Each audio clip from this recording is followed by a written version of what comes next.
Hello, this is a review for Sister Helen Prejean's book, Dead Man Walking, which tells the true story of the author's unexpected journey into the issue of capital punishment when she becomes the spiritual advisor to two death row inmates and becomes aware of their suffering while at the same time encountering the families of murder victims and experiencing their intense grief. Throughout the book, Sister Prejean strengthens her convictions on capital punishment as her eyes are opened to the many related complex issues. I give this book a score of 10 out of 10 because the book was very much unbiased. When I first started reading it, I was worried that the book would be one-sided. I couldn't help but wonder if Sister Prejean would be so intent upon the plight of the prisoners that she would fail to acknowledge that another side to the issue even existed. Actually, just the opposite was true. In addition to fighting for the lives of death row inmates, Sister Prejean also approached murder victims' families and offered her support, and eventually she even founded a support group to further help them. But in doing this, she befriended several loved ones of murder victims, including a well-known advocate of the death penalty.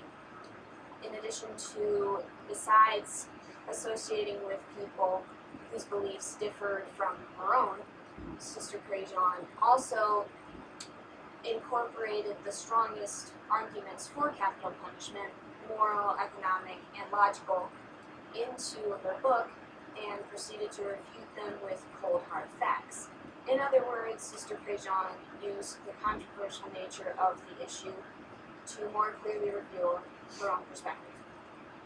Because Sister Prejean involved herself in such a controversial issue, she encountered many conflicts throughout the book.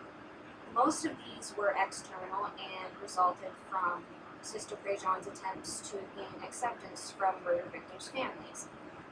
The families often shunned her because they could not understand how she could attempt to be friendly with them while at the same time supporting the men who killed their loved ones.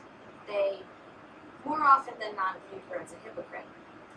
In addition to these external struggles, Sister Prejean was privy to the internal struggles of the many people she met throughout the book, including those of Mr. C. Paul Phelps, the head of the Louisiana Department of Corrections. Despite his strong disbelief in the death penalty, Mr. Phelps' job requires him to supervise executions, and instead of fighting this issue, Mr. Phelps chose to place his personal viewpoints aside so that he may remain in his position and work for the good of prisoners in other ways. Sadly enough, Mr. Phelps was far from the only character who compromised his values to do his job. As Sister Helen found out, many other minor characters in the book did the very same thing. For instance, there is Mr. Howard Marcellus, the head of the Pardon Board. Mr. Marcellus appeared only a few times in the novel, yet he carried out the very important task of deciding the fate of death row inmates, and it was later discovered that he did so with corruption, and he was jailed for accepting bribes from the government. Dead Man Walking is a wonderful book that raises many intriguing questions regarding the issue of capital punishment, and I would therefore recommend the book to anyone who enjoys complexity and self-exploration. Thank you.